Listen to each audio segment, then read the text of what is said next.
Assalamualaikum warahmatullahi wabarakatuh. Selamat pagi Bapak Ibu semuanya. Salam sejahtera bagi kita sekalian. Bagaimana pembuatan laporan satunya?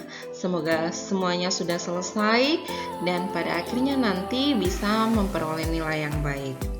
Nah, di video kali ini saya akan berbagi tugas masih dalam program pendidikan profesi guru atau PPG bagi Bapak Ibu yang merupakan lulusan dari program pendidikan guru penggerak atau PGP. Nah, di video kali ini saya akan mengulas tentang laporan 2 Desain Pembelajaran Inovatif bersama saya Beatrix Angela Tanglain. Ya, terdapat 5 hal yang menjadi substansi dalam pembahasan pada laporan 2 Desain Pembelajaran Inovatif ini, yakni A. Pembelajaran berdiferensiasi, B. Pembelajaran sosial dan emosional, C. Coaching. Ketiga materi ini merupakan materi dalam paket modul 2. Kemudian D. Pengambilan keputusan sebagai pemimpin pembelajaran, dan E. Keputusan dalam pengembangan sumber daya. Dua materi yang terakhir merupakan materi dalam paket modul 3. Jadi total ada 5 materi atau 5 modul yang dibahas di laporan ini. A. Pembelajaran berdiferensiasi. Nurdiansyah dan Eni F. tahun 2016 halaman 3 menyatakan bahwa pembelajaran inovatif merupakan pembelajaran yang lebih bersifat student center. Artinya pembelajaran yang lebih memberikan peluang kepada peserta didik untuk mengkonstruksi pengetahuan secara mandiri atau self-directed dan dimediasi oleh teman sebaya atau peer-mediated instruction. Menurut saya, salah satu model pembelajaran inovatif ialah pembelajaran berdiferensiasi. Pembelajaran berdiferensiasi merupakan suatu strategi pembelajaran yang dibuat oleh guru dalam rangka pemenuhan kebutuhan peserta didik yang beragam serta sebagai upaya memaksimalkan potensi peserta didik dalam mempelajari suatu kompetensi. Marlina tahun 2019 halaman 8 mengemukakan bahwa tujuan pembelajaran berdiferensiasi ialah membantu semua peserta didik dalam belajar, meningkatkan motivasi dan hasil belajar peserta didik, menjalin hubungan yang harmonis antara guru dan peserta didik, membantu peserta didik menjadi pelajar yang mandiri, dan meningkatkan kepuasan guru.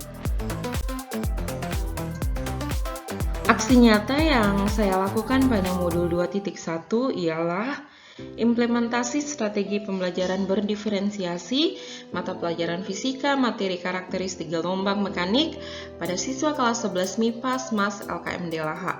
Adapun tindakan aksi nyata yang saya lakukan ialah melakukan analisis atau pemetaan kebutuhan berdasarkan profil belajar peserta didik, membuat desain pembelajaran inovatif dengan menyusun RPP yang di dalamnya mengakomodasi kebutuhan peserta didik, serta melakukan diferensiasi terhadap konten atau isi, proses atau cara, maupun produk atau hasil pembelajaran sesuai karakteristik materi dan tujuan pembelajaran, membuat instrumen penilaian atau evaluasi yang berhubungan dengan kegiatan pembelajaran yang dilakukan, menciptakan lingkungan yang mendukung pembelajaran berdiferensiasi melalui kesepakatan kelas, serta melaksanakan pembelajaran sesuai RPP yang memberikan ruang bagi murid untuk melakukan proses inquiry atau mendorong rasa ingin tahu. Nah, berikut merupakan dokumentasi dari aksi nyata yang saya lakukan pada modul 2.1. Yang pertama, ini merupakan analisis atau pemetaan kebutuhan berdasarkan profil belajar peserta didik. Yang berikut, ini merupakan desain pembelajaran inovatif atau RPP berdiferensiasi, di mana saya melakukan diferensiasi terhadap konten atau isi, proses atau cara, maupun produk atau hasil pembelajaran. Kemudian yang berikut ialah instrumen penilaian atau evaluasi terhadap pengetahuan, keterampilan, maupun sikap peserta didik. Lalu yang berikut, untuk menciptakan lingkungan yang mendukung pembelajaran berdiferensiasi, maka dapat dilakukan melalui kesepakatan kelas. Dan yang terakhir, Melaksanakan pembelajaran sesuai RPP berdiferensiasi yang telah disusun. B. Pembelajaran sosial dan emosional. Guru memiliki banyak tugas dan tanggung jawab yang membutuhkan perhatian, waktu, serta tenaga. Untuk menghadapi berbagai situasi yang kompleks tersebut, seorang pendidik membutuhkan kemampuan dasar untuk merawat diri sendiri atau self-care agar dapat mengelola kehidupan profesional maupun personalnya. Salah satu cara yang dapat dibuat ialah dengan melakukan latihan berkesadaran penuh atau mindfulness menggunakan teknik STOP. STOP merupakan akronim dari stop atau berhenti, take a deep breath, tarik napas dalam, observe atau amati, serta proceed atau lanjutkan. Latihan ini mudah dilakukan dan dapat dilakukan oleh siapa saja. Hanya perlu memusatkan perhatian penuh untuk apapun yang dilakukan pada saat itu tanpa memikirkan masa lalu dan mengkhawatirkan masa depan. Hal tersebut dapat membantu mengurangi stres, meningkatkan kreativitas, dan memori untuk menjadi lebih bahagia menjalani kehidupan di tengah aktivitas yang sibuk dan padat. Mindfulness memiliki korelasi dengan pembelajaran sosial dan emosional atau yang disingkat dengan PSE. PSE adalah pembelajaran yang dilakukan secara kolaboratif oleh seluruh komunitas sekolah melalui 3 ruang lingkup, yakni rutin, terintegrasi dalam mata pelajaran, dan protokol. Proses kolaborasi ini memungkinkan anak atau peserta didik dan orang dewasa atau pendidik di sekolah memperoleh dan menerapkan pengetahuan, keterampilan, dan sikap positif mengenai aspek sosial dan emosional. Kompetensi yang perlu dikembangkan dalam PSE ialah kesadaran diri atau pengenalan emosi, pengelolaan diri, kesadaran sosial atau empati, keterampilan berhubungan sosial, serta pengambilan keputusan yang bertanggung jawab.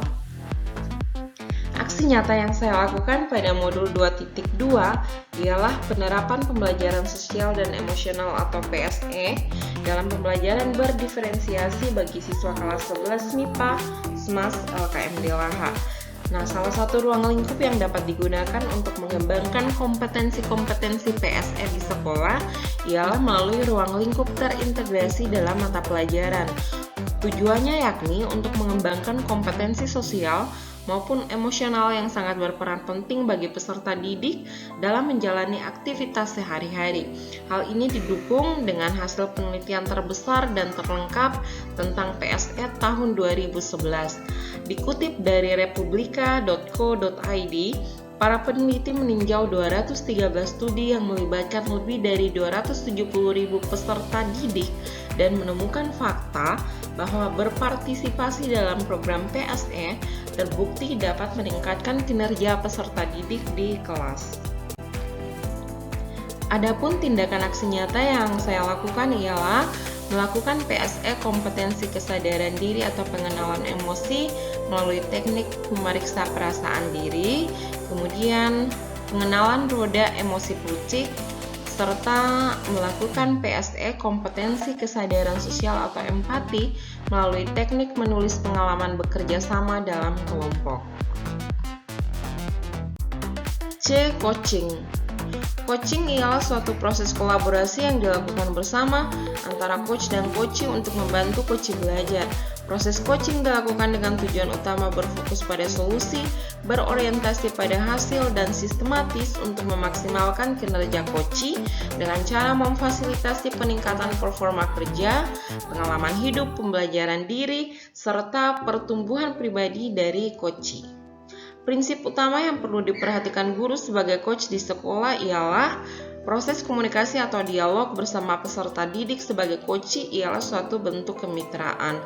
Kemudian fokus menggali potensi peserta didik dalam proses dialog dan peserta didik dapat mengetahui langkah apa yang harus dibuat dalam merespon situasi yang ia hadapi. Guru sebagai coach diharapkan memiliki kompetensi dasar, keterampilan membangun dasar proses coaching, keterampilan membangun hubungan baik, keterampilan berkomunikasi, dan keterampilan memfasilitasi pembelajaran. Terdapat 4 aspek dalam komunikasi yang perlu juga dikuasai oleh guru untuk mendukung praktik coaching yang dilakukan, yakni melakukan komunikasi asertif, menjadi pendengar yang aktif, membuat pertanyaan-pertanyaan yang reflektif, dan juga memberikan umpan balik positif. Aksi nyata yang saya lakukan pada modul 2.3 ialah pentingnya praktik coaching model Tirta untuk membantu peserta didik mencapai kemerdekaan belajar. Hal ini didasari oleh pemahaman bahwa dalam konteks pendidikan di sekolah, coaching menjadi salah satu proses menuntun kemerdekaan belajar murid dalam pembelajaran. Proses menuntun ini menjadi hal yang wajib dilakukan oleh guru karena sesuai dengan filosofi pemikiran Ki Hajar Dewantara mengenai tujuan pendidikan dan sejalan dengan program Merdeka Belajar yang diluncurkan oleh Kemdikbud. Adapun tindakan aksi nyata yang saya lakukan ialah melakukan praktik coaching kepada peserta didik yang memiliki masalah belajar di sekolah melalui praktik coaching model Tirta. D. Pengambilan keputusan sebagai pemimpin pembelajaran. Sekolah merupakan suatu institusi moral yang dirancang untuk mengajarkan berbagai norma sosial. Pendidik sebagai pemimpin pembelajaran di sekolah setiap saat menghadapi situasi pengambilan keputusan yang banyak mengandung dilema secara etika antar nilai-nilai kebajikan universal yang sama-sama bernilai benar namun saling bertentangan. Nilai yang bertentangan tersebut dapat berupa individu lawan masyarakat atau individual versus community, rasa keadilan lawan rasa kasihan atau justice versus mercy, kebenaran lawan kesetiaan atau truth versus loyalty, dan jangka pendek lawan jangka panjang atau short term versus long term. Terdapat 3 prinsip yang dapat digunakan dalam pengambilan suatu keputusan, yakni berpikir berbasis hasil akhir atau ends-based thinking, berpikir berbasis peraturan atau rule-based thinking, dan berpikir berbasis rasa peduli atau care-based thinking.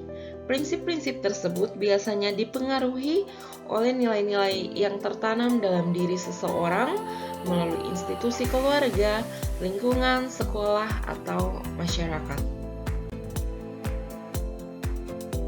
Berikut merupakan langkah-langkah pengambilan dan pengujian keputusan sebagai pemimpin pembelajaran di sekolah. Yang pertama, mengenali bahwa ada nilai-nilai yang saling bertentangan. Yang kedua, menentukan pihak yang terlibat dalam situasi tersebut. Yang ketiga, mengumpulkan fakta-fakta yang relevan dengan situasi tersebut. Yang keempat, melakukan pengujian benar atau salah, misalkan menggunakan uji legal, uji regulasi, uji intuisi, uji halaman depan koran, dan uji panutan atau idola. Yang kelima, melakukan pengujian paradigma benar lawan benar. Yang keenam, melakukan prinsip resolusi pengambilan keputusan. Yang ketujuh, membuat investigasi opsi trilema. Yang kedelapan, membuat keputusan. Serta yang terakhir, meninjau lagi keputusan yang dibuat untuk kemudian merefleksikannya. Menurut kompasiana.com, pengambilan keputusan dalam proses pembelajaran haruslah bermuara pada kepentingan murid melalui budaya positif dan pembelajaran yang berpihak pada murid guna mewujudkan lingkungan yang positif, kondusif, aman dan nyaman atau well-being. Aksi nyata yang saya lakukan pada modul 3.1 ialah praktik menjadi pengambil keputusan sebagai pemimpin pembelajaran melalui jurnal monolog refleksi. Adapun tindakan aksi nyata yang saya lakukan ialah membuat rancangan praktik, proses pengambilan keputusan, paradigma, prinsip, dan pengujian keputusan di sekolah yang dapat dilihat pada link YouTube berikut.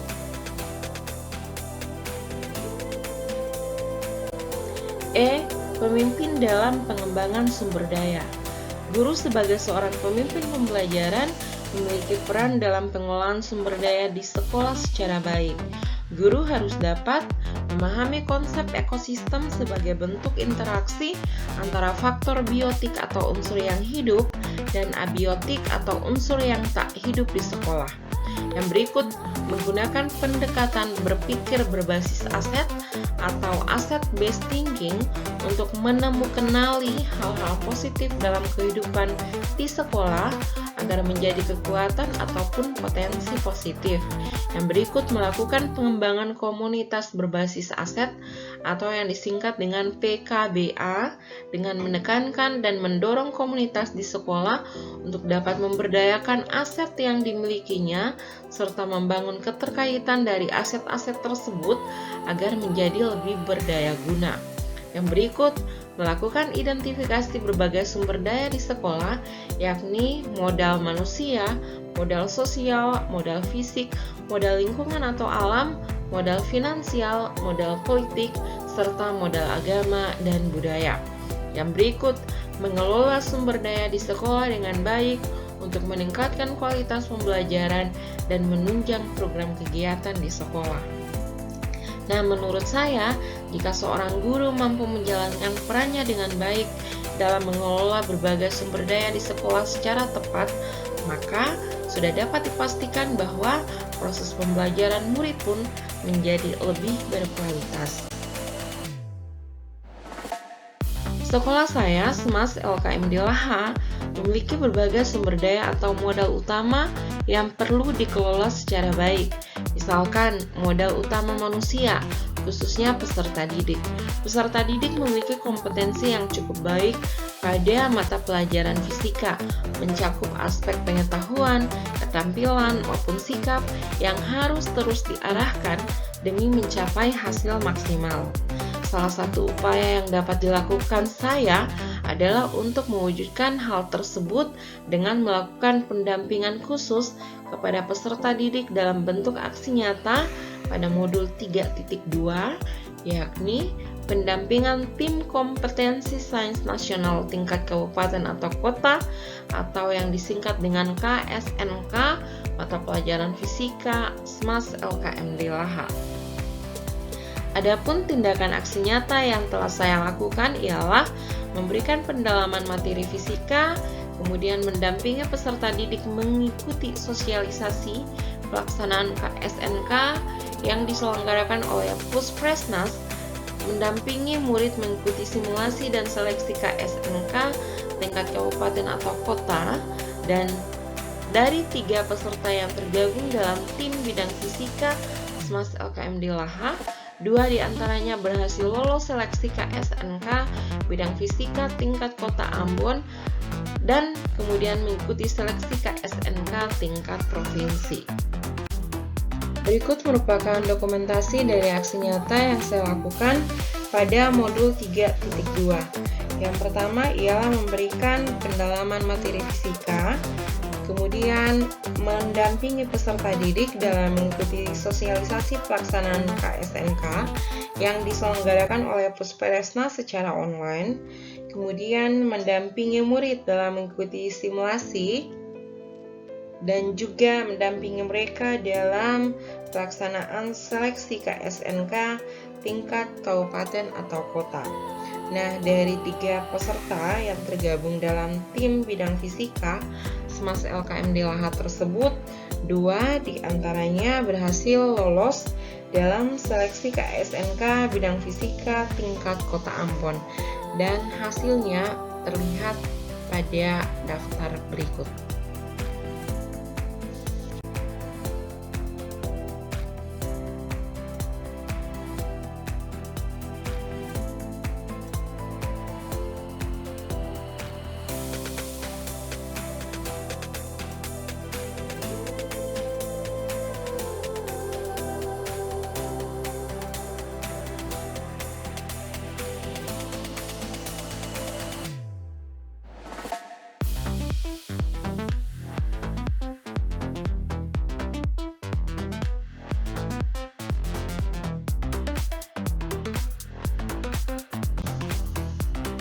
Demikian Bapak Ibu yang dapat saya bagikan. Terima kasih, semoga bermanfaat.